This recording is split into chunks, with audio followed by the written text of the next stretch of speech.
Stella Tours, tur Anda terpercaya, mengesankan. Stella Tours, tur Anda semakin indah, menyenangkan, berbagi kisah bersama. Stella Tours. Stella Tours dari Stella Kuarta Wisata berpengalaman lebih dari 30 tahun membawa Anda pada perjalanan ziarah dan rohani yang sangat indah dan berkesan. Stella Tours melayani lebih sungguh, melangkah lebih jauh. Stella Tours, tur Anda semakin indah, menyenangkan, berbagi kisah bersama. Stella Tours. Hubungi 021-8779-4878 atau www.stellatours.com. Mulai. Selamat malam, Pak Mike. Wahyu, selamat malam. Selamat malam. Malam Michael. Malam Arianto. Sekalian. Malam Pak Ari. Romo, malam Ibu. Malam Romo. Selamat malam Bu Patricia. Ya, selamat malam. Selamat malam. Pak Arianto, selamat malam. Selamat malam Pak Michael, selamat malam Pak Arianto. Selamat malam Pak Ya, Michael, malam, Bu Pak Leni. Arianto. Selamat malam. Selamat malam semuanya. Selamat malam. Berjumpa lagi. Malam. Iya. Pak Arianto, selamat malam Pak Arianto. Ya, sudah Ibu Patricia, terima kasih. Selamat malam, selamat malam. Pak Arianto. Selamat malam semua. Selamat malam. Oke. semua. Ya, selamat malam. Oke, baik Bapak Ibu. Kita segera akan mulai acara kita sekarang jam 7:31 di Jakarta. Ya, kita bersyukur, terima kasih kepada Tuhan kalau malam hari ini kita diperkenankan untuk bertemu kembali di dalam acara virtual Pilgrimage Series Stella Kuarta pertemuan yang ke-17. Tidak terasa ya, kita sudah bersama-sama selama 17 minggu di dalam acara virtual Pilgrimage Series dan kita sudah pergi ke begitu banyak tempat ziarah yang ada di dunia. Kita mau awali acara kita malam hari ini, Bapak Ibu. Kita akan berdoa. Silakan, Arianto. Baik, Mac.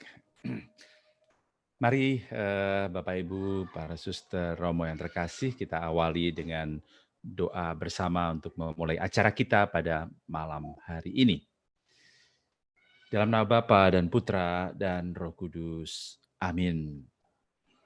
Allah Bapa yang bertahta dalam kerajaan surga, kami bersyukur untuk Yesus Kristus yang menjadi penyelamat kami. Pada malam hari ini kami ingin berdoa bagi beberapa romo maupun satu bruder yang meninggal karena COVID. Kiranya Tuhan Engkau terima mereka di dalam kerahiman kerajaan-Mu di surga. Kiranya juga Engkau menjaga kami supaya kami boleh terhindar dari wabah yang sedang berkecamuk ini. Pada malam hari ini kami ingin mendengarkan bersama, belajar bersama, berdoa bersama. Mau belajar dari Rasul Paulus, seorang rasul pilihan Tuhan yang luar biasa, khususnya juga karena pertobatannya yang luar biasa. Semoga Santo Paulus menjadi inspirasi kami untuk juga berani mewartakan kabar gembira kepada siapa saja dan di mana saja.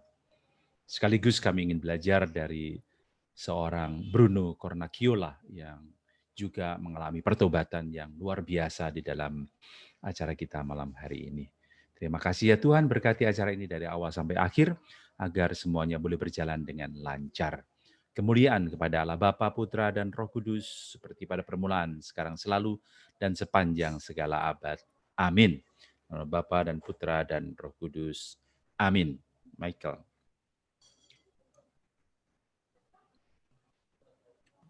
Oke, baik. Terima kasih Arianto untuk doanya malam hari ini untuk kita semua. Saya akan segera mulai acara kita malam hari ini. Saya akan share screen saya. Baik, Bapak Ibu, sekali lagi selamat datang di Stella Kuarta Virtual Pilgrimage Series. Ini adalah pertemuan yang ke-17. Seperti biasa, Bapak Ibu, nanti tolong untuk memastikan bahwa semua mikrofon dalam kondisi nonaktif, supaya kita bisa mengikuti acara dengan baik. Ya, kita berdoa supaya semua fasilitas yang kita miliki berjalan dengan lancar malam hari ini untuk listrik, internet, dan semuanya. Kita akan beracara pada malam hari ini kurang lebih selama 90 menit. Jadi Bapak Ibu nanti kalau sekiranya ada pertanyaan bisa diajukan lewat chat ataupun membuka mikrofonnya di akhir dari acara. Bagi Bapak Ibu yang belum subscribe YouTube channel kami di Pilgrim Loka dan juga di Stella Quarta Official, ya, 2 YouTube channel yang kami gunakan untuk mengadakan acara-acara virtual kami. Juga Bapak Ibu yang belum follow Facebook kami di Stella Quarta Wisata dan juga Instagram kami di stella.quarta, serta juga mengirimkan pesan WhatsApp ke WhatsApp kami di 0818783552 supaya Bapak Ibu tidak ketinggalan acara-acara menarik kami dan kami bisa ingatkan Bapak Ibu semua sebelum acara mulai. Kami bekerja sama dengan Yayasan Sesawi di dalam program Dukung Panggilan, membantu pendidikan calon imam di Seminari Menengah Santo Petrus Canisius di Mertoyudan dan Seminari Menengah Santo Laurentius di Ketapang, Kalimantan Barat. Bagi Bapak Ibu yang tergerak hatinya, silahkan bisa melihat datanya di layar ataupun kontak kepada kami. Kita tetap mau mendukung Bapak Ibu untuk karya-karya Fransiskan di Tanah Suci lewat Komisariat Tanah Suci Indonesia. Ya, silahkan datanya ada di layar dan juga Bapak Ibu bisa kontak kepada kami untuk detailsnya. Bagi Bapak Ibu yang belum membeli buku Siarah Batin dan Penanggalan Liturgi tahun 2021, ada harga spesial untuk bundling 2 buku ini, ya bisa kontak ke toko buku Obor di nomor yang ada di layar Bapak Ibu semua dan dapatkan harga spesial hanya Rp65.000 saja dan juga meraih kesempatan untuk bisa bersiarah ke Tanah Suci secara gratis kerjasama antara Stella Quarta dan toko buku Obor. Baik Bapak Ibu, kita akan mulai acara kita malam hari ini. Ya, kita malam hari ini akan datang bersiarah ke kota Roma, ya, kota abadi, kota yang menjadi tentunya pusat agama Katolik sedunia. Dan acara malam hari ini, Bapak Ibu, merupakan rangkaian dari tentunya beberapa virtual kita yang akan kita lakukan di kota Roma. Karena kota Roma tentunya banyak sekali tempat yang bisa kita siarahi dan kunjungi di dalam perjalanan kita. Malam hari ini Bapak Ibu ada beberapa tempat yang spesial yang akan kita kunjungi. Yang pertama ya nanti kita akan mulai dengan satu tempat penampakan Bunda Maria ya. Jadi saya coba susun sesuai dengan biasanya kita lakukan di dalam perjalanan ziarah yang sesungguhnya. Ketika kita datang dari bandara, kita akan pergi ke Virgin of Revelation, kemudian Gereja Trefontane dan Basilika Santo Paulus. Ya, itu adalah rute perjalanan yang biasa kita lakukan. Kalau Bapak Ibu lihat di layar di dalam peta ini, ya, saya coba berikan kotak di sini, ya, Basilika Papale San Paolo Fuori Lemura, ya, dalam bahasa Italia artinya adalah Basilika Kepausan Santo Paulus di luar tembok kota. Ya, jadi nanti kenapa disebut demikian nanti kita akan ceritakan lagi. Dan yang kedua ini tidak tertulis namanya, tetapi inilah lokasi di mana terdapat gereja Trefontane yang berseberangan saja lokasinya dengan tempat penampakan Bunda Maria Virgin of Revelation. Bapak Ibu, untuk mengawali acara kita malam hari ini, kita akan langsung pergi ke gereja atau ke tempat penampakan Bunda Maria Virgin of Revelation. Ya, selanjutnya Arianto akan langsung mengisahkan kisah penampakan yang terjadi di tempat ini. Silakan Ari. Baik Michael. Ya, selamat malam Bapak Ibu sekalian sekali lagi para suster. Penampakan di kota Roma khususnya di Trefontane memang jarang sekali kita dengar. Barangkali ada yang juga kaget, ada toh gitu ya. Sekurangnya saya pernah ke sana, sekali saya ke sana dengan Romo Maria Mitrodarmo, karena memang ada banyak sekali tempat yang harus dikunjungi, sehingga kemudian tempat ini tidak ada waktu ya untuk bisa ke sana. Ya. Juga karena memang belum diakui terus terang dengan diakui Vatikan, Roma. Ya. Saya langsung saja mau cerita mengenai penampakan di sana dan yang dialami oleh Bruno Cornacchiola ya, dan 3 anaknya. Penampakan Bunda Maria dari Trefontane yang dialami Bruno Cornacchiola. Penampakan Bunda Maria dia alami bersama ketiga anaknya, Isola 10 tahun waktu itu, Carlo 7 tahun, dan Franco 4 tahun. Mereka punya anak 4, tapi yang terakhir lahir sesudah peristiwa penampakan itu. Dan pada waktu itu Bruno Cornacchiola berusia 34 tahun.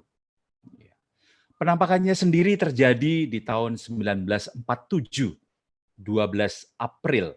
Ya, jadi memang belum terlalu lama ya, 1947, 12 April. Sedangkan tadi saya katakan bahwa anaknya yang terakhir namanya Luigi lahir sesudah penampakan. Ya. Kemudian dalam perjalanan pertobatannya, Bruno mendirikan sebuah sanctuary di lokasi gua penampakan Bunda Maria. Dan di tempat itu telah terjadi banyak mujizat. Saat ini Bruno Cornacchiola sedang dalam proses pengajuan beatifikasi di kota Roma.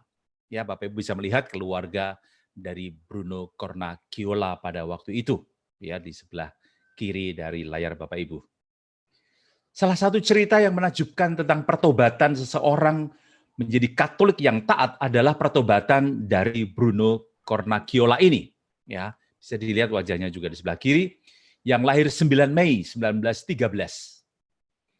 Lahir dari keluarga miskin dan hanya menerima pendidikan agama yang minim. Bruno memiliki kebencian terhadap gereja Katolik dan ingin sekali membunuh paus. Pasti kaget ya Bapak Ibu mendengar cerita ini. Benci sekali dengan gereja Katolik dan ingin sekali membunuh paus. Bagaimana ia kemudian bertobat dan bahkan menerima pesan-pesan kasih dari Bunda Maria. Saat itu Sabtu 12 April 1947, Bruno sedang berada di Trefontane atau 3 mata air, ya artinya. Bersama dengan keluarganya, istrinya Yolanda, dan kemudian dia sendiri dan ketiga anaknya, di mana anak-anaknya bermain dekat sebelah gua. Dia sendiri sedang menulis buku yang isinya menentang kesucian Bunda Maria yang tak bernoda. Ketika mau pulang, anak perempuannya yang paling muda masih berada di gua. Maka Bruno berkata kepada anak laki-lakinya, "Pergilah jemput saudara perempuanmu." Lalu dia pergi, tapi tidak kembali.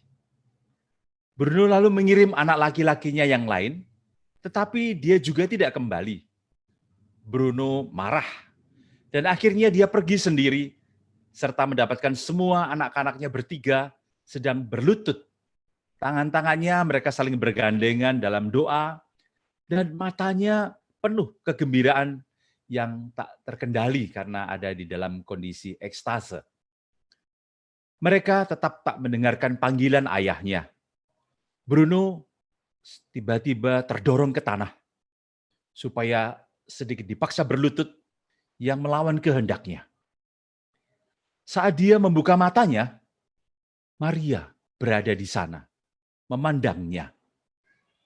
Dan Maria berkata, "Aku adalah Dia yang di dalam Trinitas Ilahi.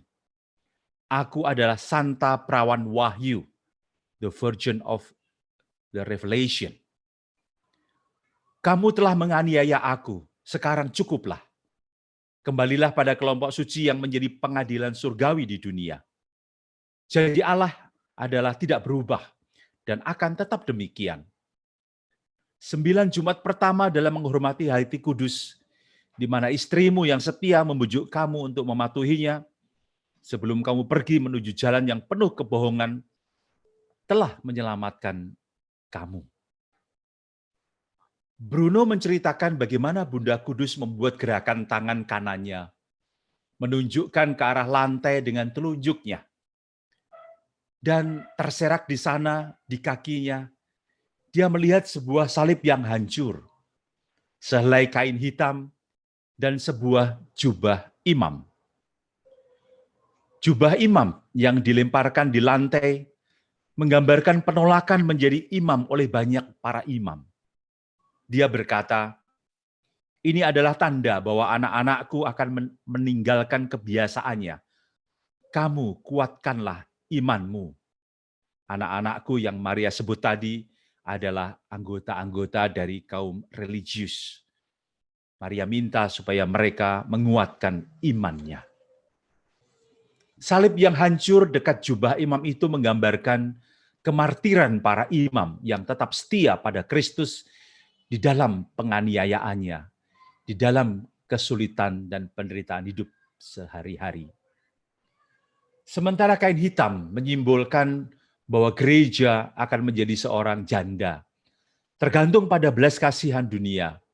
Bunda Maria berkata kepada Bruno, gereja akan dianiaya dan terpecah belah. Kemudian perawan Maria membuka rahasia pada Bruno apa yang akan terjadi, terutama pelarian imam yang banyak sekali, dan seberapa besar dia akan mencintai dan melayani gereja, meski telah terjadi peristiwa-peristiwa tersebut. Bunda Maria menambahkan, meski ketika para imam sedang dalam keadaan kacau balau, mereka tetap menghormati dan mencintai aku. Mereka akan diinjak-injak dan dibunuh beramai-ramai. Bruno langsung bertobat di tempat itu juga. Bahkan dia menjadi rasul yang bersemangat dan seorang pembela gereja yang tangguh hingga kematiannya pada bulan Juni tahun 2001 di usia 88 tahun. Berita tentang kejadian yang luar biasa itu menyebar dengan cepat. Dan Gua Maria atau Grotto kemudian menjadi tempat bagi banyak peziarah termasuk para imam dan para religius yang datang ke sini hingga hari ini. Gereja belum memberikan pernyataan resmi atas hal ini. Tetapi para Fransiskan ditunjuk sebagai pelindung atau penjaga tempat ziarah ini. Bagi Bruno Cornacchiola, ini adalah tempat kenangan yang indah, sebuah tempat yang mengubah seluruh jalan hidupnya. Kira-kira 2 tahun sesudah penampakan, Bruno mendapat kesempatan. Mike, suara saya bisa terdengar, Mike? Mike? Bisa didengar, Pak. Bisa ya? Pak. Baik, kalau begitu saya lanjutkan karena saya ada... Lanjut, baik. dengar. Ya, Haryanto, bagus suaranya. Oke, saya lanjutkan. Ya. Jadi kira-kira 2 tahun sesudah penampakan, Bruno mendapat kesempatan untuk mendekat kepada Paus Pius ke-12. Lihat Paus Pius yang ke-12 di sebelah kiri, di mana ia telah bersumpah untuk membunuhnya. Kesempatannya adalah pada saat audiensi dengan Paus yang diperuntukkan bagi para pekerja tram di Roma. Dan Bruno adalah salah seorang dari antara mereka. Ia membawa sebilah pisau dan sebuah Injil yang mana telah ia gunakan untuk bersumpah untuk membunuh Paus. Sebelum pertobatannya, Bruno mempunyai kebencian yang sangat besar kepada Paus. Ia bermaksud untuk membebaskan dunia dari binatang yang disebut dalam kitab Wahyu. Pada akhir audiensi, Paus mengumumkan, di antara yang hadir di sini ada yang ingin bicara denganku. Bruno lalu menjatuhkan diri berlutut dan berseru, Yang mulia, akulah orang yang Anda maksudkan. Paus lalu mendekati dia dan menolongnya untuk berdiri. Dan kemudian Bruno berkata, aku mohon pengampunan Bapa Suci, karena aku telah bersumpah untuk membunuhmu, dan aku adalah orang gila. Sambil tersenyum, Bapa Suci berkata kepadanya, engkau bermaksud membunuhku? Apa yang akan kau lakukan adalah akan menambah seorang martir lagi bagi gereja. Sekali lagi Bruno memohon, ampunilah aku Bapa Suci. Sebagai hasil dari pertobatannya, Bruno sejak itu mempersembahkan dirinya secara penuh untuk pekerjaan kerasulan. Pada tahun 1950, ia mendirikan sebuah asosiasi dari para awam yang disebut organisasi SACI,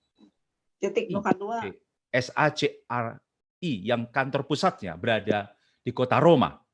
Para anggotanya merenungkan kitab suci, mempelajari katekismus, dan juga dokumen dari Konsili Vatikan yang kedua. Bantuan yang sangat berguna terutama untuk ilmu yang sejati tentang iman, yang didasarkan atas doa yang kuat, terutama doa rosario, dan kesetiaannya kepada paus dan gereja. Ia diberitahu untuk menerima undangan-undangan dari negeri-negeri lain, dan dia dihimbau untuk tidak menolak undangan itu. Di berbagai tempat ia memberi kesaksian pengakuan dosa umum atas kedosaannya dan pengampunan yang luar biasa yang ia terima dan cinta dari bundanya yang kudus yang mengubah hidupnya. Ia telah memberi kesaksian kepada para imam dan para religius dan para awam, kepada semua orang yang bersedia mendengarkannya. Ia menunjukkan bahwa cinta Bunda Maria yang telah dicurahkan padanya adalah cinta yang Bunda inginkan supaya disampaikan kepada semua orang. Pada tahun 1975, Bruno menerima undangan dari Australia. Dan dalam bulan November tahun yang sama, dia ke Perth, Australia Barat. Lalu di tahun 1986, ia kembali lagi ke sana. Juga Carlo Luigi Zaccarlia, keluarga dari Bruno, berkenan memberikan kesaksian pada umat Katolik di Batam pada tanggal 15 Januari 2017.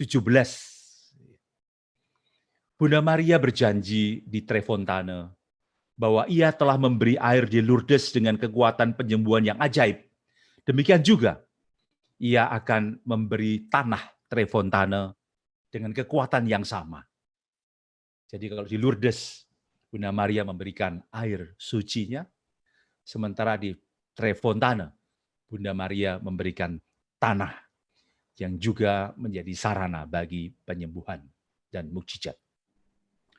Sebuah buku yang berjudul The Grotto of Trefontane yang ditulis oleh Dr. Albert membuktikan pemenuhan janji itu. Penulis itu menyatakan dalam bukunya bahwa setelah 4 tahun pemeriksaan yang sangat teliti dan intens, ia dapat mengukuhkan bahwa penyembuhan-penyembuhan ini semua tidak dapat dijelaskan oleh para dokter maupun oleh para ilmuwan. Kita bisa melihat Bruno Cornacchiola di sebelah kiri yang sudah cukup tua. Dalam buku tersebut juga diceritakan serangkaian penyakit-penyakit yang telah disembuhkan.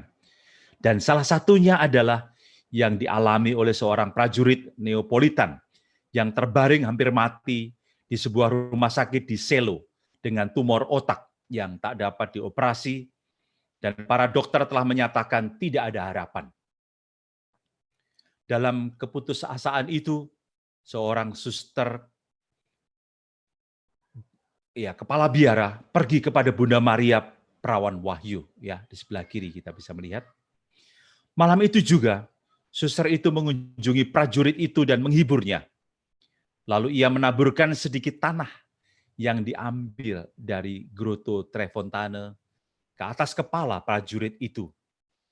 Lalu suster kepala biara itu pergi.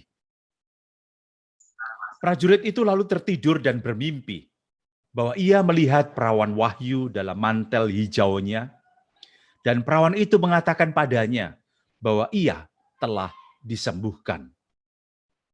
Lalu ia terbangun dan berteriak, "Aku telah disembuhkan." Akan tetapi ilmu kedokteran tidak dapat menjelaskannya bagaimana ia bisa disembuhkan. Prajurit yang sangat bersyukur itu lalu dengan teman-temannya memberikan sebuah patung perawan wahyu, dan kemudian mengatur sebuah prosesi syukur ke grotto dan menempatkan patung itu di gua tersebut. Dan patung itu sampai sekarang dihormati di gua itu, tidak diganti dengan patung yang lainnya. Itulah Bapak Ibu sedikit cerita mengenai penampakan Bunda Maria di Trefontane kepada Bruno Cornacchiola dengan kebenciannya kepada gereja dan Bapa Suci dan merencanakan pembunuhan kepada Paus. Akhirnya dia bertobat dan melayani Tuhan lewat pelayanannya kepada banyak orang. Demikian Michael.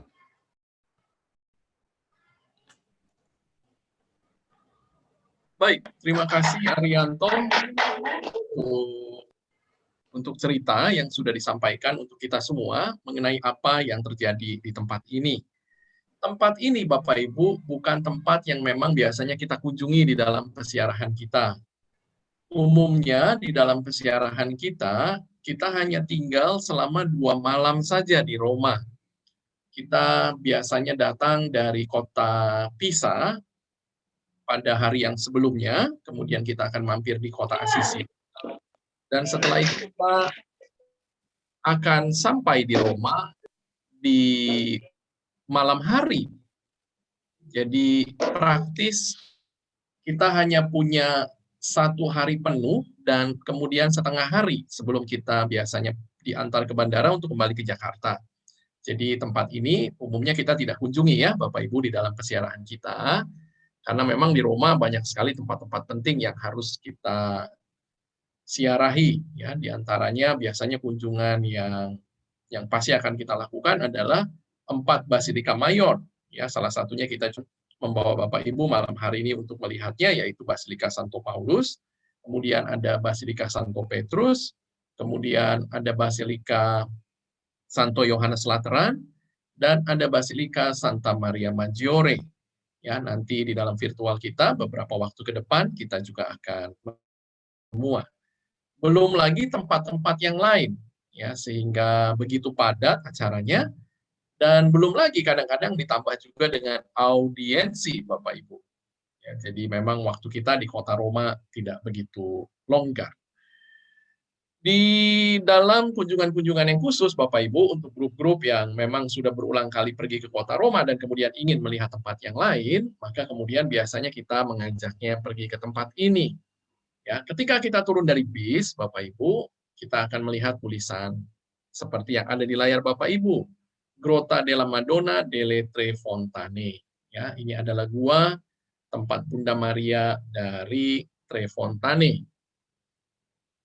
Kita naik ke atas, Bapak Ibu, ya, dan tempatnya sederhana, hanya ada 1 kapel saja, dan kapel itu dibangun di atas atau di depan sebuah gua yang merupakan gua tempat penampakan Bunda Maria, seperti yang dilihat oleh Bruno Cornacchiola. Ya, di situ ada sebuah patung Bunda Maria yang digambarkan dengan jubah kerudung yang berwarna hijau.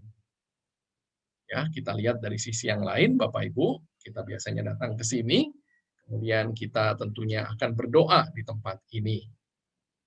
Ya, dalam beberapa kesempatan, Bapak Ibu, saya juga sempat merayakan Ekaristi di tempat ini. Ya, ini adalah grup yang terakhir saya pergi di tahun 2019. Ya, waktu itu kita juga sempat merayakan Ekaristi di tempat ini. Ya, oke, baik Bapak Ibu, ya, karena ya sangat sederhana, jadi seperti ini saja yang akan kita lihat, ya. Tadi ceritanya sudah disampaikan dengan sangat detail oleh Arianto.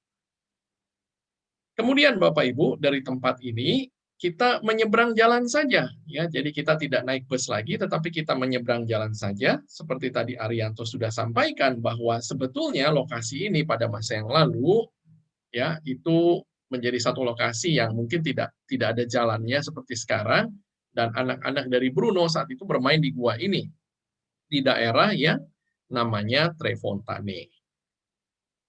Kita menyeberang jalan, Bapak Ibu, dan kita akan pergi ke tempat yang berikutnya, yaitu tempat kemartiran Santo Paulus. Ya, mengenai Santo Paulus, Bapak Ibu, adik saya Aldo akan menceritakannya. Ya, silakan Aldo. Baik, Bapak Ibu. Ya, mengenai Santo Paulus, seorang rasul dari Yesus yang sangat hebat ya. Karena boleh dikatakan bahwa hampir seluruh isi dari perjanjian baru kita, ada 14 surat yang disebut dengan epistel, itu ditulis oleh Rasul Paulus. Dan sebagian besar beliau tulis pada saat dia ada di penjara ya. Jadi Rasul Paulus ini merupakan salah satu rasul dari Yesus yang paling menderita juga saat itu. Karena pada saat masa persekusi atau pengejaran, di mana saat itu agama Kristen belum diperbolehkan oleh kerajaan Romawi, Paulus merupakan salah satu orang yang paling dicari oleh Kaisar Romawi saat itu. Sehingga kita tahu pada cerita akhirnya Paulus itu dihukum mati di Roma ya. Nah, Paulus sendiri sebenarnya adalah seorang Yahudi, Bapak Ibu.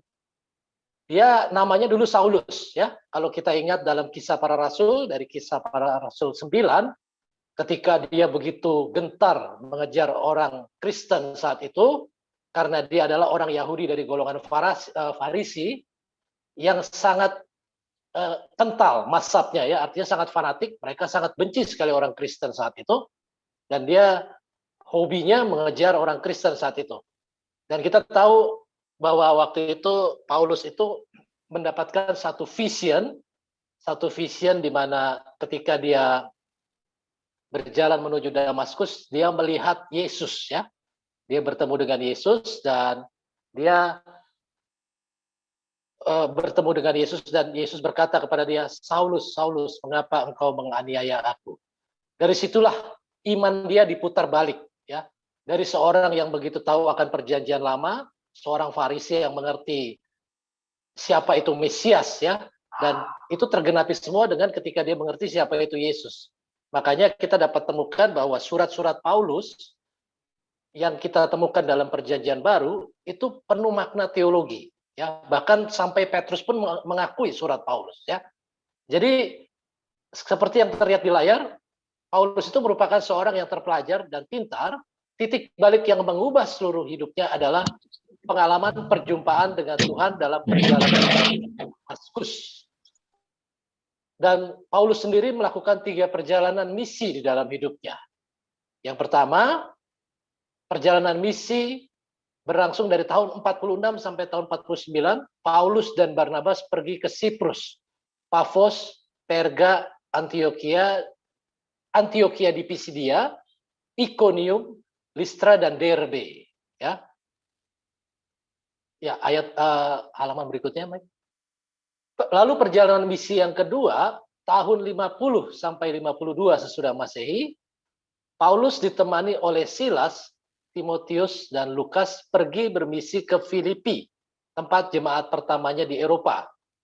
Tesalonika, Athena, Korintus, Efesus dan Kaisarea ya. Perjalanan misi yang ketiga tahun 54 sampai 58 dimulai dengan pergi ke Efesus.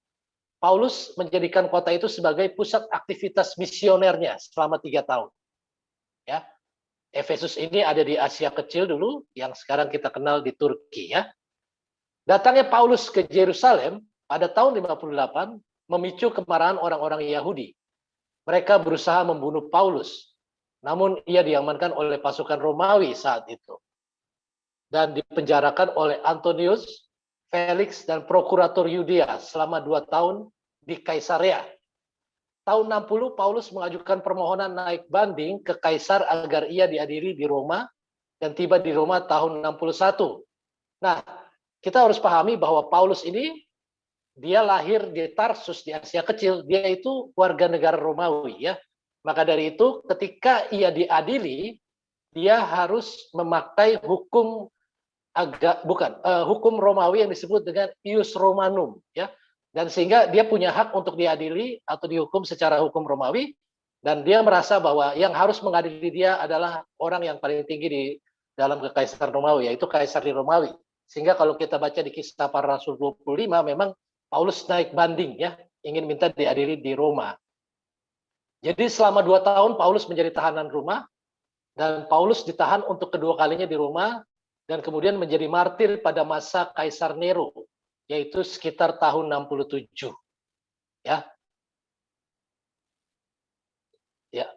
Jadi Paulus sendiri itu sebenarnya adalah boleh dikatakan seorang yang sangat berjasa dalam penyebaran iman Kristen. Dan ini memang sudah ditujukan Tuhan dari awal, ya. Kalau kita baca dari Kisah Para Rasul 9 ayat 15, ketika itu memang Tuhan berkata kepada Ananias. Ananias itu adalah orang yang menyembuhkan Paulus dari kebutaannya saat itu ketika dia melihat cahaya yang sangat kuat waktu bertemu Yesus. Dia itu katanya buta 3 hari. Lalu Ananias disuruh datang kepada Paulus untuk menyembuhkan Paulus agar dia bisa melihat lagi. Dan Tuhan bilang kepada Ananias seperti ini. Tetapi firman Tuhan kepadanya, pergilah sebab orang ini adalah alat pilihan bagiku untuk memberitakan namaku kepada bangsa-bangsa lain serta raja-raja dan orang Israel. Jadi kita kenal Paulus itu memang seorang rasul untuk Gentile, ya, orang-orang di luar orang Yahudi, walaupun dia sendiri orang Yahudi. Dan dia sangat berjasa dalam penyebaran iman Kristiani, keyakinan kepada Kristus, dan juga dia menulis 14 surat epistel dalam perjanjian baru yang kita kenal sekarang. Dan semua surat itu adalah surat kepada jemaat-jemaat yang saat itu sudah ada di tempat-tempat atau kota-kota yang dia tuju untuk menguatkan iman mereka. Ya, itu sedikit cerita mengenai Paulus. Dan kita tahu Paulus sendiri itu meninggal di kota Roma. Dan di tempat yang akan kita bahas berikutnya, karena kepala dia itu dipenggal saat itu. Ya, di gereja yang namanya Tre Fontane. Oke, baik Aldo, terima kasih. Ya. Terima kasih Aldo sudah menceritakan sedikit ya mengenai Santo Paulus. Jadi Bapak Ibu di dalam perjalanan siarah kita ya polanya kurang lebih seperti ini ya. Umumnya kita kalau ada waktu di bus kita sudah bisa ceritakan apa yang terjadi di tempat itu ya supaya ketika Bapak Ibu datang di tempatnya paling tidak sudah ada gambarannya ya, sudah ada bayangannya apa yang akan dilihat di tempat tersebut sehingga waktu datang Bapak Ibu bisa lebih menghayati kesiarahan dan kunjungannya.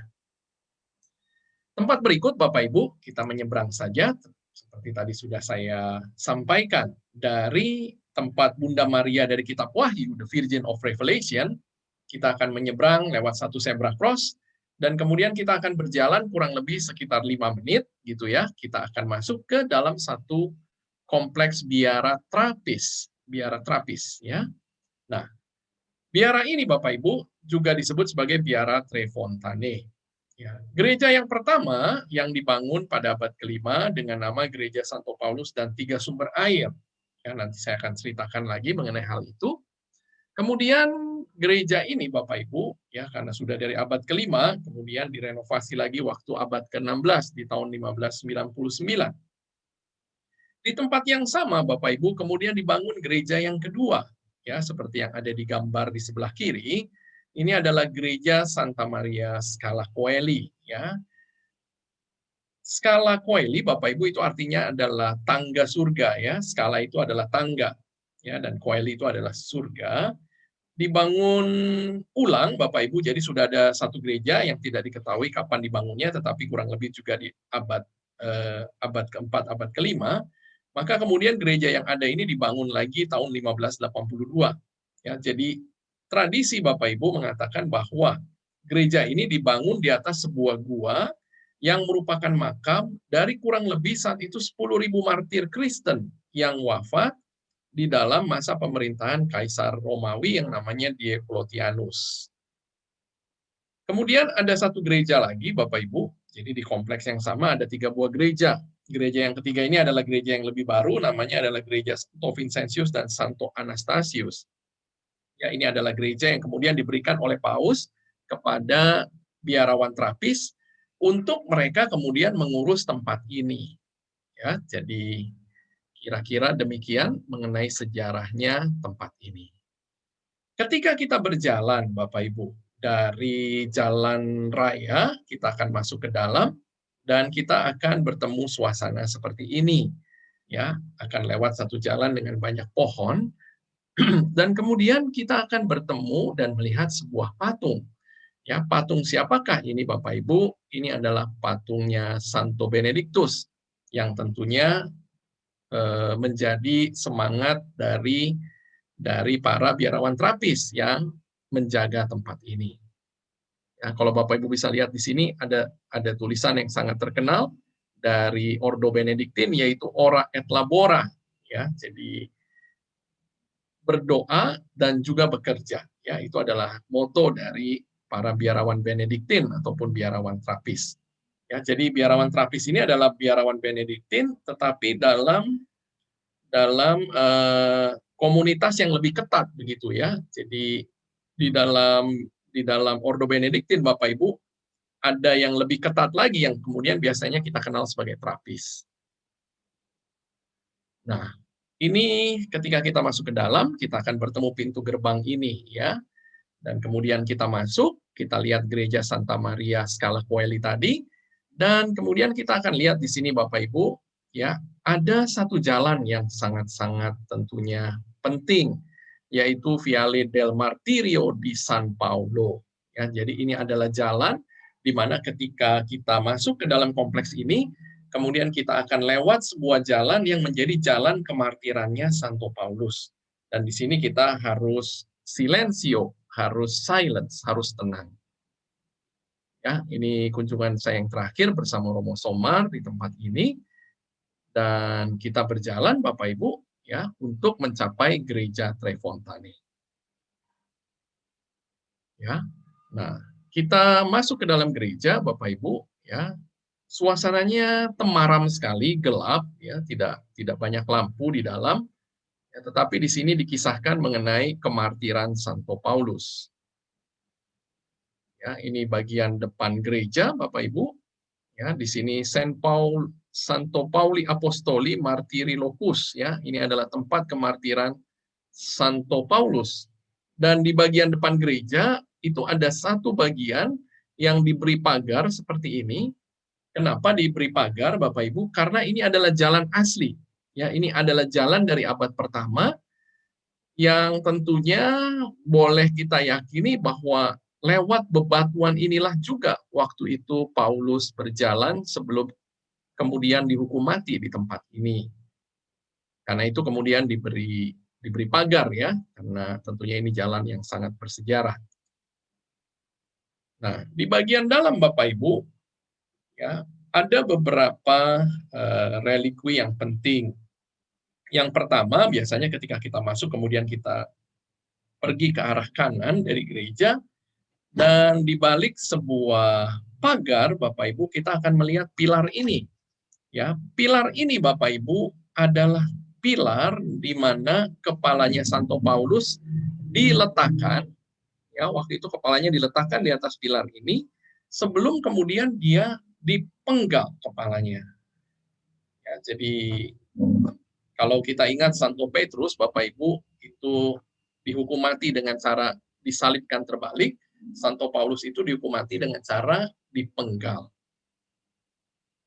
Kemudian Bapak Ibu, kepalanya setelah terpenggal dan kemudian jatuh ke tanah, terantuk 3 kali ya. Jadi sepertinya jatuh 1, kemudian 2, dan kemudian 3.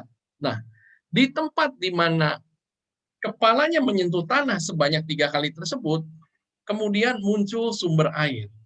Ya, nah sumber air inilah Bapak Ibu yang kemudian diperingati dengan adanya gereja ini. Ya, kenapa kemudian disebut sebagai gereja Trefontane atau 3 sumber air. Ya, ini altar-altar ini Bapak Ibu ya mungkin tidak terlalu terlihat karena di dalam gelap ya, jadi saya pun tidak punya foto yang baik. Ya, di sini Bapak Ibu di balik altar ini ada seperti sumber airnya. Ya, tetapi memang sekarang tidak ada airnya lagi. Ya, kalau Bapak Ibu lihat di sini, ya, jadi ada 3 bentuk altar seperti ini yang menandai tempat di mana kepalanya Santo Paulus terjatuh 3 kali di sana. Jadi kalau Bapak Ibu lihat di sini ada seperti jendela. Nah, di dalamnya itu ya, Bapak Ibu, kita bisa melihat ada sumber airnya. Setelah itu Bapak Ibu, ya sebelum kita keluar dari gereja, kita masih lihat ada satu relief yang juga menggambarkan peristiwanya, supaya Bapak Ibu bisa mendapatkan gambaran seperti yang tadi saya sampaikan. Ya, jadi ini pilarnya yang tadi kita lihat, kemudian Santo Paulus kepalanya diletakkan di atas pilar tersebut, dan kemudian algojonya di sini ya, yang memenggal kepalanya. Nah, kita keluar dari gereja, Bapak Ibu, ya biasanya kita juga punya waktu ya, kalau di dalam kunjungan-kunjungan yang spesial untuk melihat gereja Santo Vincentius dan Anastasius yang ada di sebelah kiri, dan gereja Santa Maria Scala Coeli, Santa Maria dan Tangga Surga yang ada di sebelah kanan. Ya. Di dalam gereja Santa Maria Scala Coeli, Bapak Ibu, ya kalau kita turun ke bawah, maka kemudian kita akan melihat sebuah ruangan. Ya, ruangan ini yang disebutkan ya di dalam plakat yang ada di gereja tersebut bahwa ini adalah penjaranya Santo Paulus. Jadi Bapak Ibu, rupanya Santo Paulus ditahan di tempat ini sebelum kemudian dihukum mati di tempat lokasi yang tadi kemudian dibangun gereja Tre Fontane. Kita lihat Bapak Ibu ya, setelah kita keluar dari gereja, ini pintu gerbangnya ya, kemudian ini tadi ya gereja Santo Vincentius dan Anastasius, dan ini gereja Santa Maria Scala Coeli. Nah, ini saya coba ambil foto dari tangga gereja Santa Maria Scala Coeli ke arah pintu gerbang masuknya. Ya, jadi ini menjelang kita tinggalkan tempat ini. Nah, biasanya Bapak Ibu, para peziarah tidak lupa untuk kemudian juga membeli oleh-oleh ya yang dibuat oleh para biarawan terapis yang tinggal di tempat ini. Ya, mungkin kalau Bapak Ibu pernah ke Rowo Seneng dan kemudian juga melihat para biarawan terapis di sana juga banyak membuat karya-karya kerajinan makanan ya untuk kemudian bisa dibeli oleh kita. Demikian juga yang mereka lakukan di sana. Ya, ini adalah suatu hal yang sesuai dengan semangatnya Santo Benediktus sendiri yang tadi disemboyankan di dalam motonya Ora Labora. Jadi mereka tidak hanya berdoa, tetapi juga mereka bekerja. Ya. Kita masuk ke dalam, Bapak Ibu, ini tertulis ya, toko biara. Ya. Nah, di depannya, di sini ada ya produk-produk terapis. Ya. Kita masuk ke dalam, nah ini salah satunya Bapak Ibu yang kita bisa bawa pulang, yang sangat spesial dari tempat ini, yaitu coklat yang dibuat oleh para biarawan di Abbazia Tre Fontane. Ya, jadi nama tempat ini dalam bahasa Itali, Bapak Ibu, adalah Biara Tre Fontane, Abbazia Tre Fontane. Kemudian juga mereka ada buat wine, Bapak Ibu, ya di tempat ini. Ini juga mungkin mereka tidak buat di sini, tetapi di biara terapis yang lain. Ya, tetapi ini adalah oleh-oleh yang biasanya kita bisa bawa pulang dari kunjungan kita di biara gereja Tre Fontane ini. Oke, baik Bapak Ibu, itu sekilas mengenai kunjungan kita di biara Tre Fontane. Ya, mungkin Arianto ada yang ingin ditambahkan, mungkin Ari? Arianto? Ya, karena rasanya dari semua kita di Stella Quarta nggak banyak juga yang pernah pergi ke tempat ini ya. Arianto baru 1 kali ya. Saya sendiri baru 2 kali tadi ke gereja Tre Fontane ini. Iya, kalau gereja Tre Fontane-nya saya udah sering, Mike, hanya udah sering? makan, ya sering. Oh, yang Bunda Maria yang Bunda tadi Maria ya, baru sekali ya. ya. Oh, oke. Ya, jadi soal Benediktus ya, Mike. Nanti Ya, kita boleh, akan temui juga kalau kita mengunjungi Basilika Santo Paulus ya. Karena memang penting sekali di dalam sejarah gereja Santo Benediktus dan saudari kembarnya yang hari ini kita rayakan pestanya, yaitu Santa Scholastica. Yang keduanya dimakamkan di Bukit Cassino, sebelah selatan kota Roma. Ya. Dan barangkali Bapak Ibu sangat dekat dengan Santo Benediktus, ya, karena beliaulah salah satu pendiri ya dari ordo yang sangat kita kenal, Benediktin, ya, membuat regula yang sangat ketat pada waktu itu, ya. Dan sampai hari ini kita juga punya di Indonesia, seperti di Rowo Seneng, ya, itu untuk yang laki-laki, ya, dan juga yang untuk perempuan, ya, mengikuti tradisi atau aturan dari Santo Benediktus, ya. Sementara Santo Benediktus sendiri, ya, dia di abad kelima, ya, jadi tahun 480-an beliau lahir dan meninggal sekitar tahun 547, ya. Nah, nanti kalau kita ke Basilika Santo Paulus ada 2 patung besar, ya, di samping kanan altar. Itu yang satu patungnya Santo Benediktus, yang satu patungnya Santa Scholastica. Ya, yang agak jarang kita temui adalah patungnya dari Santa Scholastica yang kita peringati hari ini. Ya. Sementara itu dulu, Mike. Oke, baik, terima kasih Arianto. Jadi Bapak Ibu nanti tentunya di dalam virtual kita, ya, kami akan ajak Bapak Ibu juga ke Monte Cassino. Ya, Monte Cassino itu adalah tempat tadi Arianto sudah sampaikan makamnya dari Santo Benediktus dan Santa Scholastica. Ya, nanti di dalam virtual kita yang ke depan, karena kita sekarang sudah ada di Roma, nanti kita akan berjalan di sekitar juga kota Roma. Ya, ada banyak juga tempat ziarah yang ada di sana.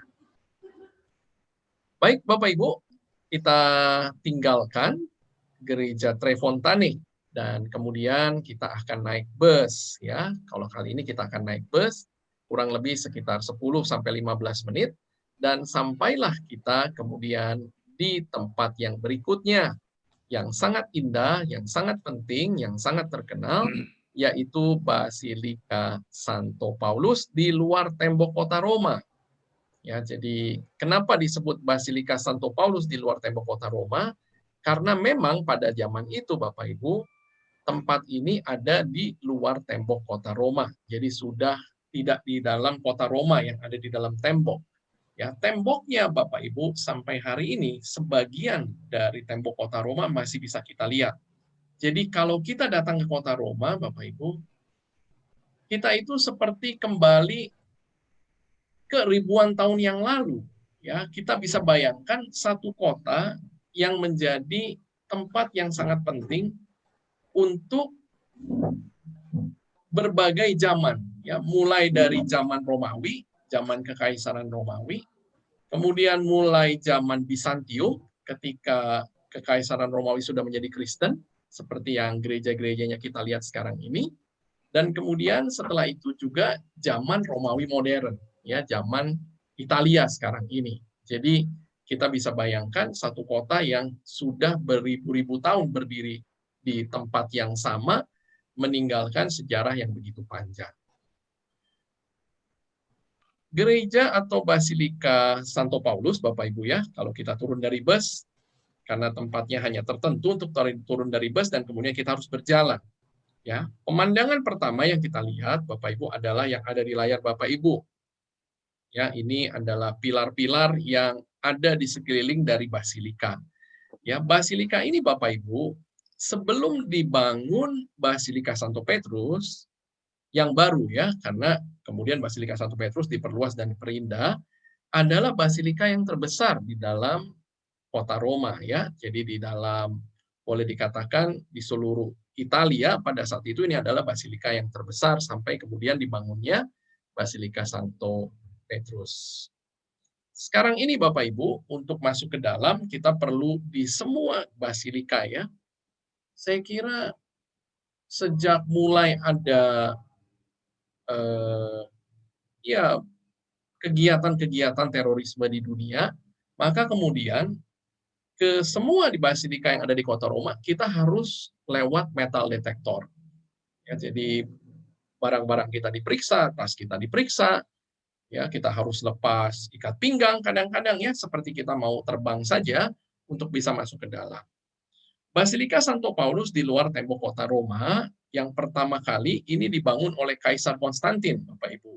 Jadi kita ingat Konstantin adalah Kaisar Romawi yang pada saat itu, ya, kurang lebih abad keempat, itu memperbolehkan, ya, memperbolehkan semua kepercayaan yang ada di kekaisarannya, termasuk Kristen saat itu, yang selama kurang lebih 300 tahun menjadi agama yang terlarang, untuk kemudian boleh dipraktekkan atau dilakukan secara bebas. Ya, jadi semua kepercayaan, tidak hanya kekristenan, oleh Konstantin lewat satu keputusan yang namanya Edik Milan ya tahun 313 memperbolehkan bahwa semua kepercayaan yang ada di Kekaisaran Romawi dipraktekkan secara bebas. Karena itulah kemudian sejak itu Bapak Ibu, kekristenan tumbuh luar biasa. Ya, dibangun banyak sekali gereja, termasuk juga tempat di mana kita kunjungi, yaitu Basilika Santo Paulus ini.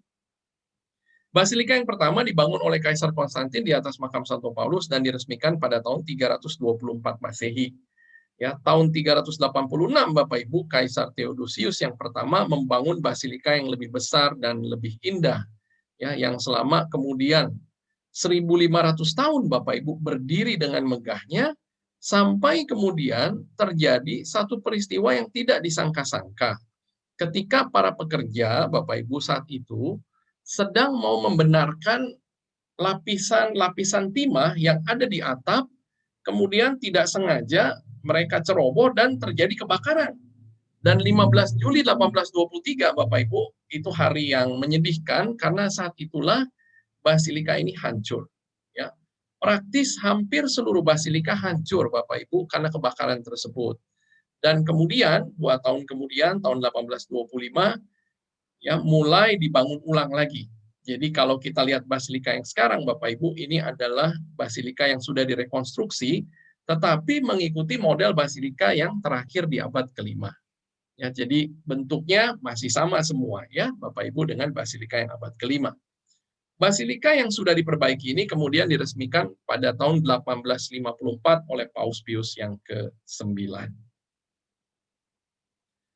Ya, kita lihat bagian depannya Bapak Ibu, bagus sekali ya Basilika Santo Paulus ini.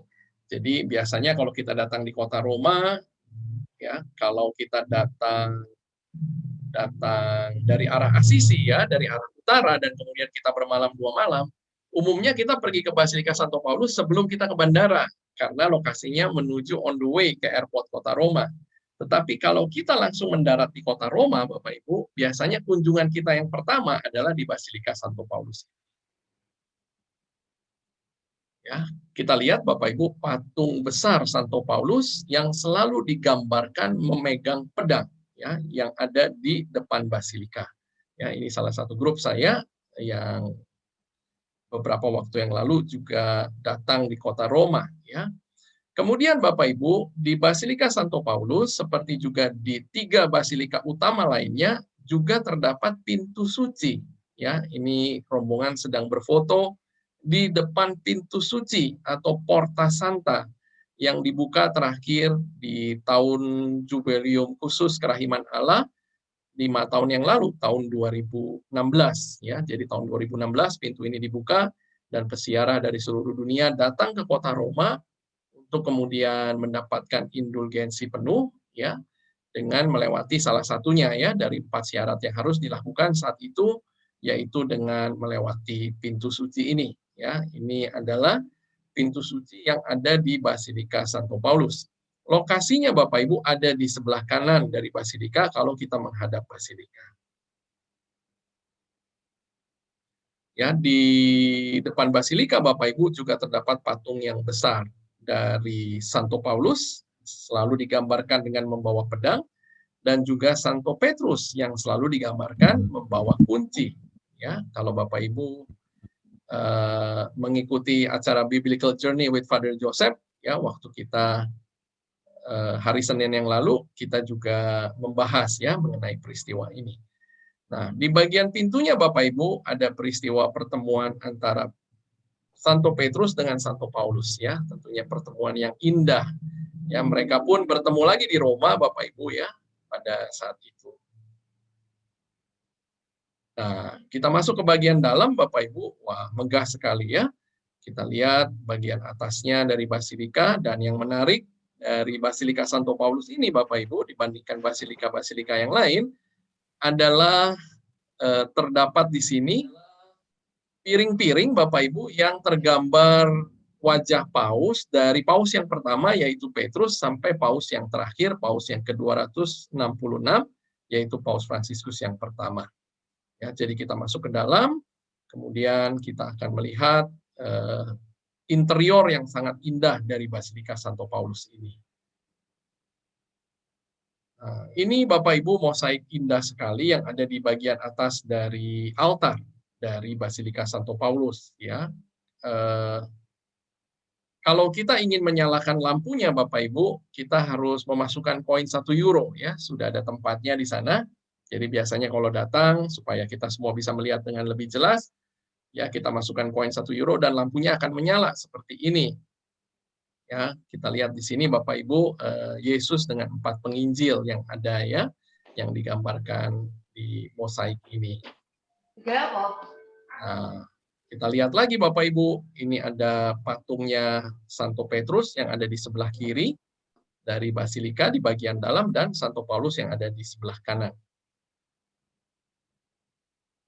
Nah, ini adalah mosaik Bapak Ibu yang tadi yang digambarkan atau dilihat dari arah makam ya. Ini bagian depan gereja dan ini juga menarik Bapak Ibu ya. Ini satu karya seni yang ada di Basilika Santo Paulus, letaknya di dekat pintu keluar ya.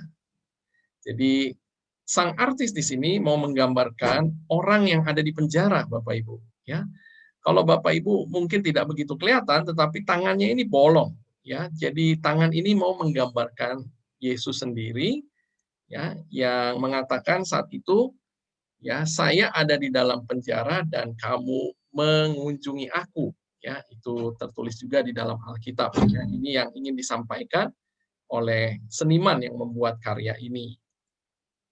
Nah, ini kita lihat ya Bapak Ibu, bagus sekali bagian altar utama dari Basilika Santo Paulus. Biasanya hanya paus saja Bapak Ibu yang akan merayakan Ekaristi di altar utama ini. Ya, di bagian bawah altar Bapak Ibu, di sini ada makam Santo Paulus. Ya, nanti di foto yang berikutnya saya fotokan lebih jelas. Nah, yang saya ingin tunjukkan dulu di sini Bapak Ibu, di bagian atas dari makam itu ada satu lemari kecil yang diberikan lampu juga, dan Bapak Ibu bisa lihat di sini ada rantai. Ya, ini adalah rantai yang digunakan untuk mengikat Santo Paulus. Ya, jadi rantai ini kemudian menjadi relikwi tentunya yang penting. Di atasnya Bapak Ibu, yaitu ada patung Santo Paulus dengan 2 pengawal ya, 2 prajurit Romawi yang mengawalnya. Ya, waktu itu rantai ini digunakan untuk mengikat Santo Paulus. Nah, kita turun ke bawah Bapak Ibu dan kita melihat di satu bagian yang diberi kaca. Ya, ini adalah fondasi dari gereja abad keempat. Ya, jadi gereja yang pertama yang dibangun, waktu mereka melakukan penggalian arkeologi, mereka menemukan fondasinya dan kemudian mereka berikan kaca supaya kita semua pesiara tetap bisa melihatnya. Kemudian Bapak Ibu, ya di bagian depannya itu terdapat peti mati atau peti batu yang digunakan sebagai petinya Santo Paulus. Ya, adanya di balik pagar ini. Ya, saya coba lihat. Nah, ini saya coba zoom Bapak Ibu. Ini ada peti batu dan di situ ada plakat tertulis Sarcophagus Sancti Pauli. Ya, jadi peti ini Bapak Ibu itu ditemukan lagi sebetulnya waktu mereka merekonstruksi gereja. Ya, jadi waktu mereka melakukan penggalian dan mereka kemudian menemukan ada satu peti mati dari batu atau biasa kita sebut sebagai sarkofagus, dan kemudian mereka temukan ada tulangnya Bapak Ibu, ada tulang belulangnya, dan kemudian paus saat itu ya meminta supaya dilakukan tes karbon 14 terhadap tulang ini, dan kemudian diketemukan bahwa tulang ini memang dari abad pertama. Ya, jadi kemungkinan besar memang inilah makam dari Santo Paulus. Ya, kita lihat indah sekali ya Bapak Ibu bagian dalam dari gereja. Saya senang sekali datang ke sini dan ada di depan makam dan bisa bikin fotonya Yesus dengan frame altar seperti ini ya. Jadi bagus sekali bagian dalam dari gerejanya. Kita lihat dari arah lebih dekat ya Bapak Ibu, mosaik yang tadi. Nah, kemudian ini adalah bagian altarnya yang ada di bawah mosaik Bapak Ibu. Ya, jadi kalau di sore hari biasanya selalu ada misa. Jadi umumnya Bapak Ibu di gereja-gereja yang ada di kota Roma setiap hari ada misa. Ya, setiap hari ada misa, bisa di pagi hari ataupun di sore hari. Nah, ini Bapak Ibu ya yang tadi saya sudah sampaikan, salah satu yang sangat menarik dari Basilika Santo Paulus ini adalah gambar-gambar wajah dari Paus, mulai dari Petrus yang pertama sampai Paus yang ke-266, yaitu Paus Fransiskus.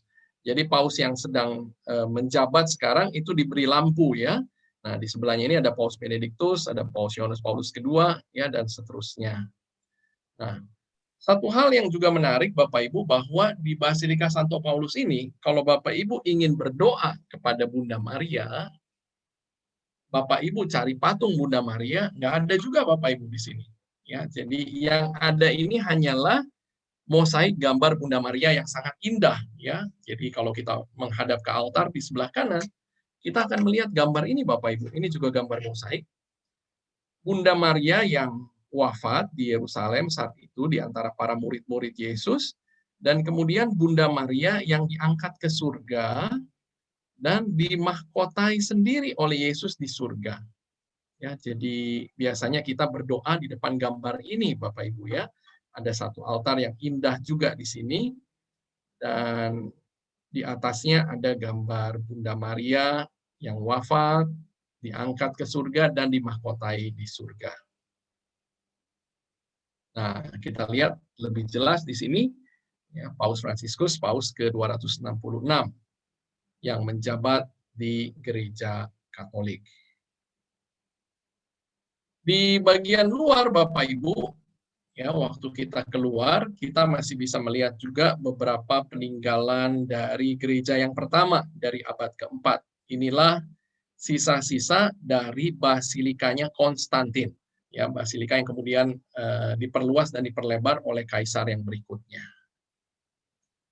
Baik, demikian Bapak Ibu kunjungan kita malam hari ini ya di tempat Bunda Maria dari Kitab Wahyu, tempat penampakan Bunda Maria dari Kitab Wahyu. Kemudian juga kita sudah pergi ke gereja Tre Fontane, dan terakhir kita juga sudah mengunjungi Basilika Santo Paulus. Sekiranya ada yang ingin ditanyakan, ya mungkin Saya sambil nambahin mic. saya cek chat. Arianto, silakan. Iya, Bapak Ibu sekalian, Paulus seorang tokoh yang luar biasa, ya seperti tadi Aldo ceritakan. Maka sebetulnya ada kelompok-kelompok ziarah yang memang menyusun rute menyusuri atau napak tilas dari perjalanan Santo Paulus. Ya, saya sendiri pernah melakukan 2 minggu hanya di Asia Kecil atau yang sekarang disebut dengan Turki. Ya, jadi memang harus dibentuk kelompok khusus. Waktu itu saya berjalan bersama Father Gino. Ya. Nah, itu bisa mulai misalnya dari tempat kelahiran Paulus, ya, di Tarsus, ya.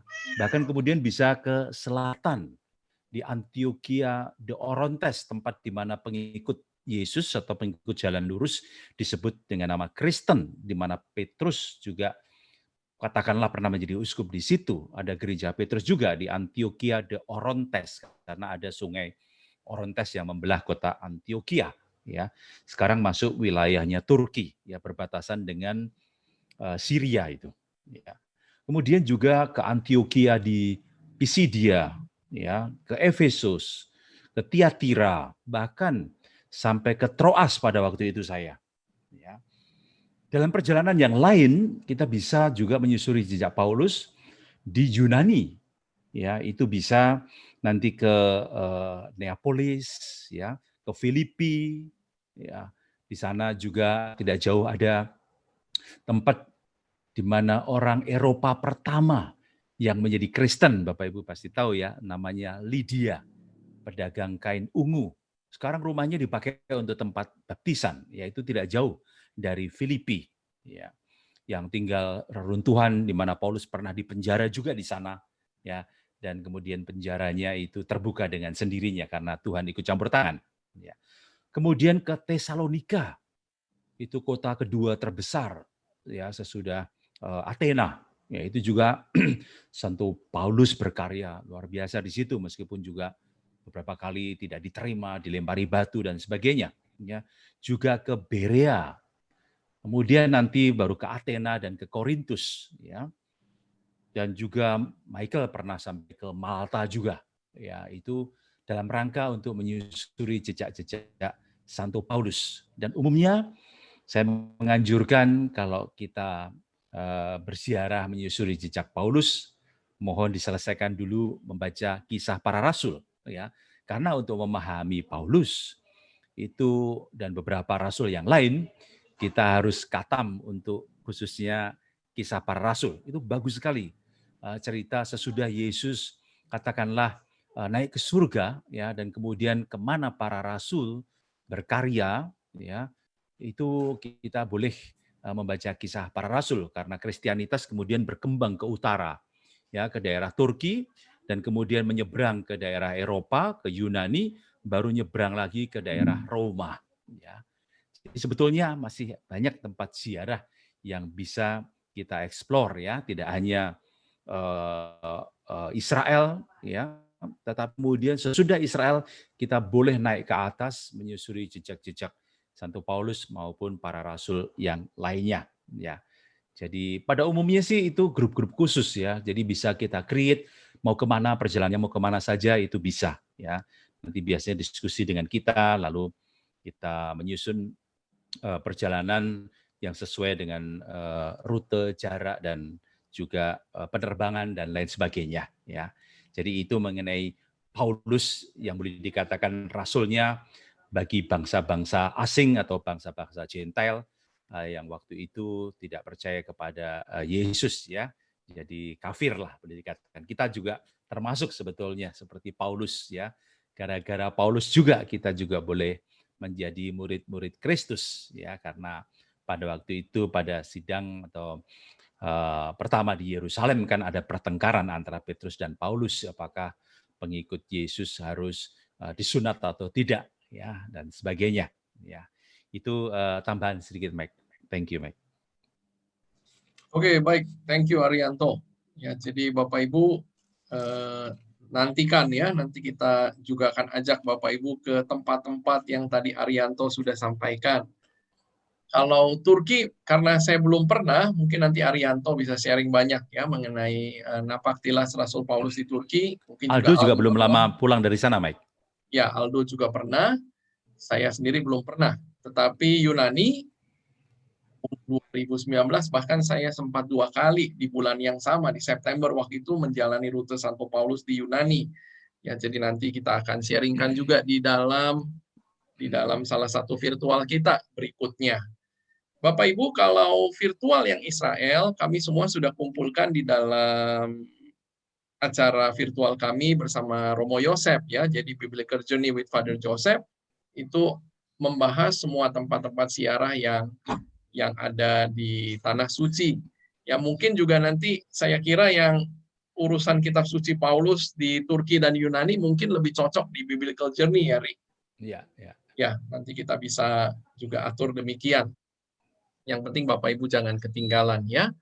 Jadi ya, malam hari ini kita sudah sampai di kota Roma nih, dan masih ada beberapa tempat tentunya dalam beberapa virtual ke depan kita masih akan berada di sekeliling dari kota Roma, ya, sebelum nanti kita akan pergi juga ke tempat yang lain.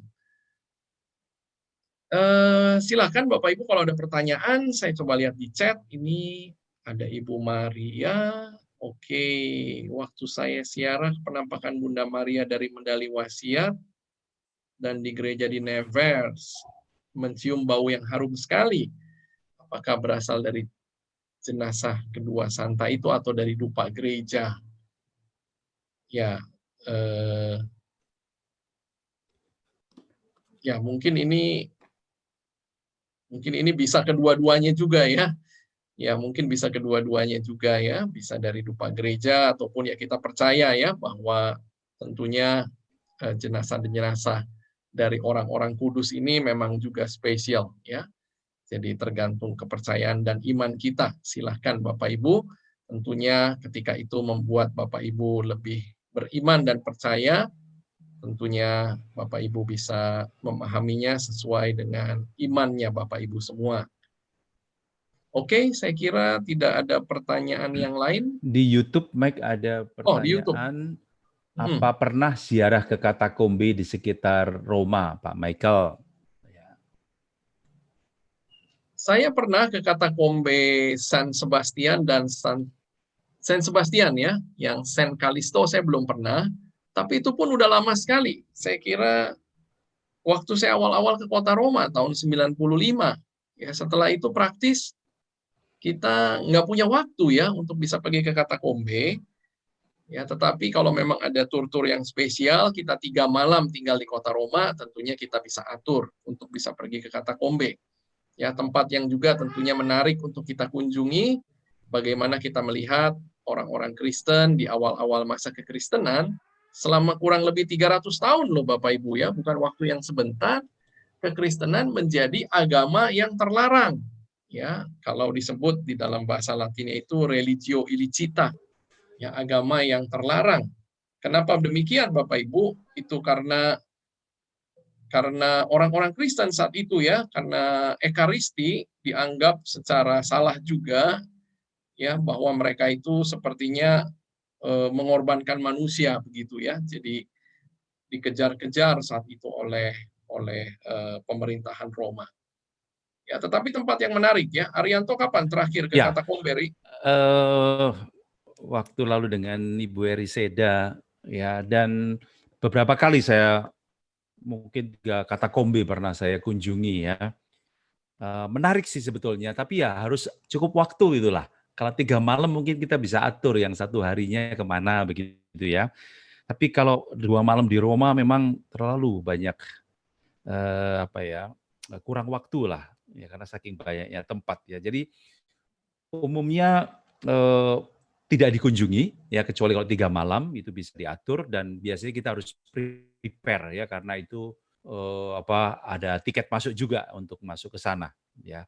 Tadi juga ada yang bertanya apakah pernah naik ke Kubah, Vatikan misalnya ya, meskipun kita bicara bukan Vatikan, tapi kalau grup itu umumnya tidak punya waktu, atau bahkan juga karena umumnya individual yang bisa naik ke Kubah Vatikan. Saya pernah ketika membawa grup individual, tapi kalau grup besar enggak bisa karena memang tangganya kecil ya. Juga Museum Vatikan itu juga harus booking jauh-jauh hari dan seterusnya ya. Jadi tidak bisa mendadak ya. Kalau grup biasa umumnya juga tidak ke Museum Vatikan ya. Jadi saya sendiri pernah 7-8 hari di kota Roma, itu pun juga tidak bisa semua ya. Dengan kelompok kecil saya pernah 7 malam di kota Roma juga tidak bisa semuanya ya. Tapi memang mencari gereja-gereja yang belum pernah kami kunjungi atau tidak bisa kita kunjungi ya waktu itu ya. Jadi ada banyak pada umumnya tempat-tempat seperti itu dikunjungi secara individual ya, Kubah maupun juga kalau katakom perlu 3 malam lah di sana kita baru bisa ada waktu ya. Kalau 2 malam itu artinya 1 hari full ya. Itu sudah 4 basilika plus nanti ada misalnya Bunda Maria Penolong Abadi ya, kemudian ada tambahan gereja Scala Sancta dan lain-lainnya, itu sudah benar-benar sudah banyak gereja, dan mungkin 1-2 mulai mengeluh kenapa gereja semua, Mbok, yang lainnya kita harus ke Trevi Fountain gitu. Kita harus ke mungkin ada waktu ke Spanish Step gitu. Kita ada waktu ke Vittorio Emanuele, kadang saya bawa ke makamnya Santo Ignatius ya, atau juga ke makamnya. Itu mereka melihat model kuil ini sehingga kemudian gayanya disebut sebagai bentuk bangunan basilika juga. Tetapi seperti Arianto tadi sampaikan bahwa di masa yang kemudian basilika ini lebih diberikan sebagai gelar. Ya, karena gereja-gereja penting ataupun ada peristiwa penting di sana. Ya, tidak harus bahwa gerejanya besar mendapat gelar basilika.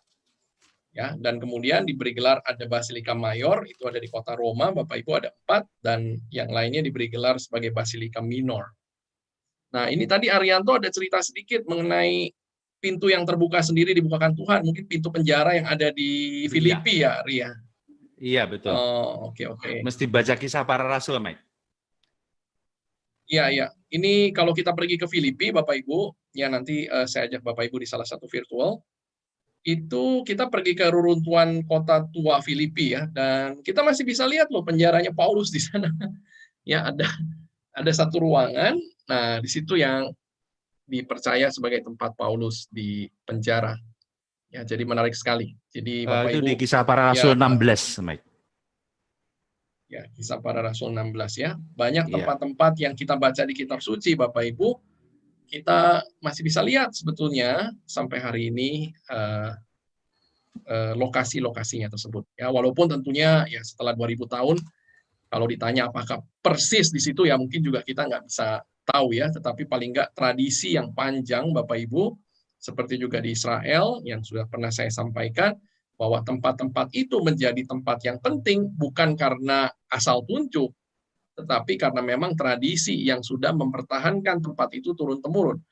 Ya, jadi seperti mungkin gambaran mudahnya Bapak Ibu ketika misalnya kakek kita menceritakan kepada kita gitu ya, karena kita masih bertemu kakek kita umumnya, ini dulu makamnya kakek buyut misalnya, ya, terus nanti kita ceritakan itu kepada anak kita akan ceritakan itu kepada anaknya lagi, kepada cucu kita, dan seterusnya. Seperti itulah proses terjadinya bagaimana sebuah tempat kemudian bisa dihormati. Ya, jadi kita tidak pernah bisa menghilangkan tradisi di dalam kekristenan, Bapak Ibu. Ya, kita bertumbuh bersama juga dengan tradisi tersebut di dalam iman kita. Iya, Michael. Ada Ya. lagi itu, Mike. Gereja kunjungan yang di- ada pakunya Yesus. Oke, nanti kita virtual ke sana ya, Bapak Ibu. Kalau itu biasanya kita umumnya pergi, namanya itu juga basilika. Namanya Santa Croce in Jerusalem namanya. Gereja Salib Suci Yerusalem. Ya, nanti saya ajak Bapak Ibu virtual ke sana. Tempat tinggal Paus di Vatikan. Ya, ada di Vatikan. Nanti kalau kita sudah virtual di Vatikan, kita akan cerita juga mengenai Vatikan. Oke, baik Bapak Ibu, sudah menjelang pukul 9 sekarang. Kalau tidak ada pertanyaan lagi, kita akan akhiri virtual kita malam hari ini. Ya. Ada tambahan lagi Arianto mungkin yang ingin disampaikan? Iya, tadi ada yang tanya di Yunani ya, Mike, penjaranya. Iya, jadi Filipi itu sudah Yunani. Ya, Filipi, Neapolis itu sudah Yunani. Sementara Troas itu ada di Turki. Jadi Paulus kan dari Troas, kemudian dia melihat ada orang memanggil-manggil, ya, kemudian dia berlayar menuju ke Neapolis, ya.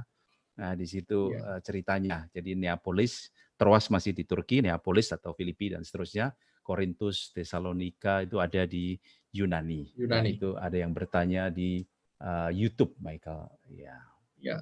Neapolis itu nama kota modernnya sekarang Kavala, Bapak Ibu. Ya, Kavala. Ya. Jadi biasanya kita bermalam di Kavala di dalam perjalanan ziarah kita di Yunani.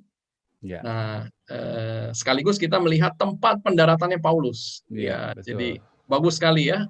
Ada mosaik menceritakan tempat pendaratan Paulus, dan dari situ Paulus kemudian jalan ke Filipi, dan kita ingat bahwa kemudian Lydia dibaptis di sana. Iya, betul. Oke, Bapak Ibu, baik, saya lanjutkan screen share saya sebelum kita tutup acara kita malam hari ini dengan doa. Ya.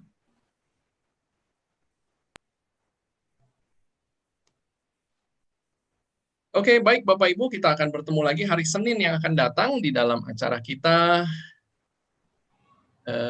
Pak Henry, ada angkat tangan? Ada yang ingin ditanyakan, Pak Henry?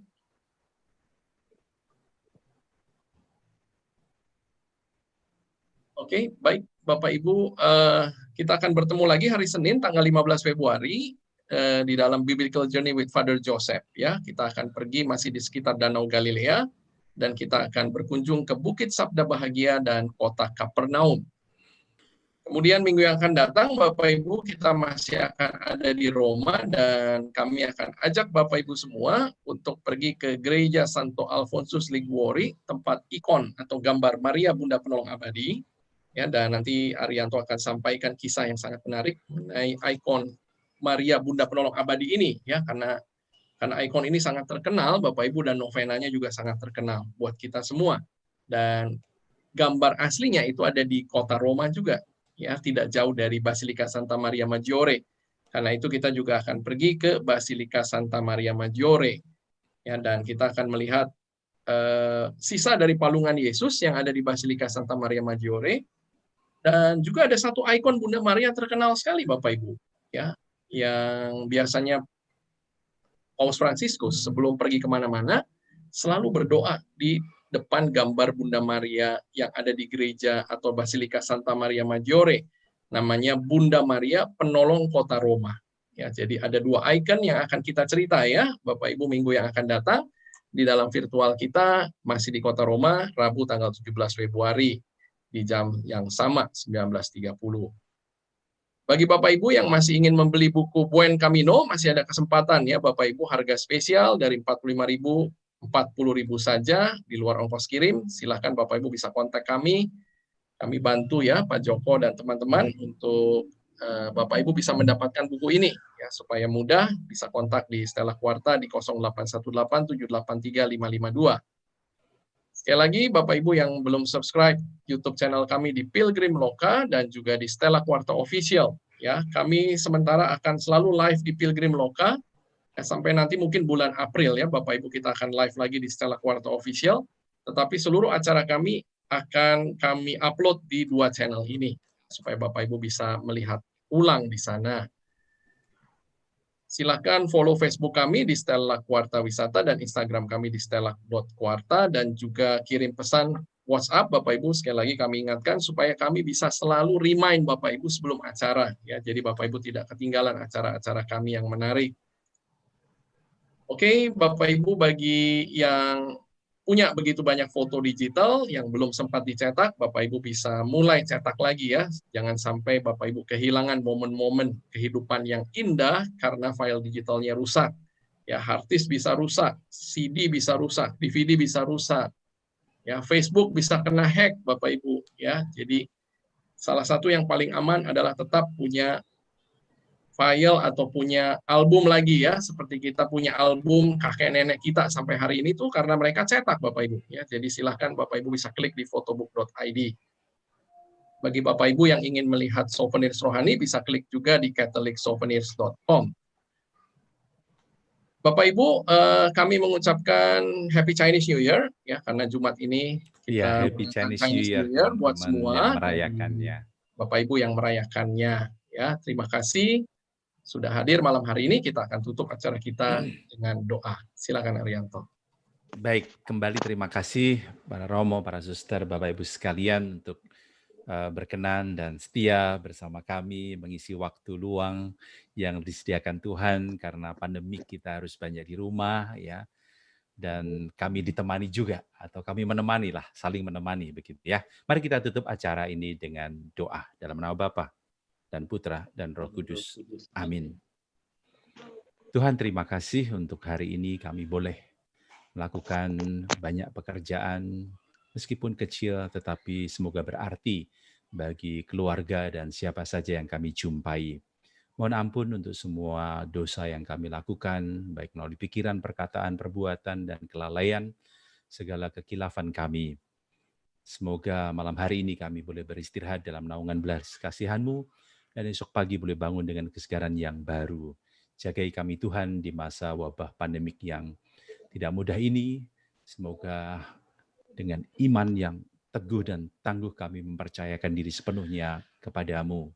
Terima kasih untuk acara yang telah boleh berlangsung, dan berkati kami semua yang hadir di YouTube maupun di Zoom ini. Dengan banyak harapan dan permohonan, kami percaya Engkau akan memberikan yang terbaik bagi apa yang kami perlukan dan kami butuhkan. Akhirnya Tuhan, kami serahkan sepenuhnya seluruh keluarga yang kami cintai, siapa saja yang mendoakan kami, agar berkat-Mu selalu melimpah atas mereka yang mencintai kami, mendoakan kami, dan keluarga kami. Kemuliaan kepada Allah Bapa dan Putra dan Roh Kudus, seperti pada permulaan, sekarang selalu, dan sepanjang segala abad. Amin. Nama Bapa dan Putra dan Roh Kudus. Amin. Amin. Oke, baik. Terima kasih Arianto. Terima kasih Bapak Ibu semua. Selamat malam. Selamat istirahat. Terima kasih Bu Mari Terima kasih juga. semua. Terima kasih. Ketemu lagi Pak Ari. Ya, Bu. Terima kasih. Tinggal di Kelapa Gading ya Pak? Enggak, saya di Kampung Dukuh. Ya, Oh, Jati, udah Bu. pindah. Iya, sudah pindah dari tahun 2000. Iya. Oke. Iya, Ibu Mari. Terima kasih Pak Michael. Terima kasih. Terima kasih Bu Selamat Wahyu. malam. Terima kasih. Happy Chinese New Year. Terima Terima kasih kasih. Pak Ari. Terima kasih. Happy Chinese New Year buat Terima semua. kasih Bu Ya, Karolin. terima kasih. Terima kasih sama-sama. Terima kasih, Michael. Terima kasih Bu Michael. Patricia. Ya, terima kasih Pak Ari. Terima kasih Bu. Terima kasih Aldo. Sehat-sehat selalu ya. Ya, Amin, amin. amin, Sehat sama-sama. buat semua ya. Ya, Ya. sehat ya semuanya. Nah, Good kita night berdoa. semua. Good night semua. Terima kasih. Terima kasih. Leni, Selamat makasih. malam. Terima kasih, Pak. Selamat malam.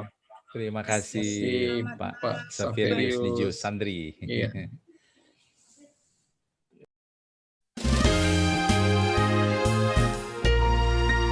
Stella, Stella Tours, tur Anda terpercaya, mengesankan. Stella, Stella Tours, tur Anda semakin indah, menyenangkan, berbagi kisah bersama. Stella Tours.